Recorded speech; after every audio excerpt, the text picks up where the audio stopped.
Hi loves! Ay, nabili ko pala to sa TikTok shop pero hindi ko siya na-share. Nakakalimutan ko.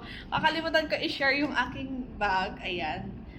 Ito yung Mumu Select. Actually, matagal ko, ilang weeks ko na ito ginagamit. Kaya ko lang pala ito i-promote. Anyway, i-check nyo sa yellow basket. 300 plus pero ang ganda. Leather siya. Tsaka madami kayong malalagay dito sa bag na to. Ang dami nakalagay sa bag ko. Ayan siya, ang cute. Pwede siyang shoulder and then sling bag. Naka-adjust kasi lang yung strap niya mga loves. Ayan. Haba yung strap niya, kaya i-adjust nyo siya. Ayan. Ganda. Wait lang, open natin. Dami ko nalagay dito. Ayan, guys. Meron akong wallet. Dami nyo pwedeng ilagay, basta madami kayong pwedeng malagay. Ayan, oh. Ang dami ko nalalagay dito. Wallet, cellphone, lahat. Mga, ano yun? Kung ano. Pwede nyo ilagay. Ayan, check nyo to sa yellow basket.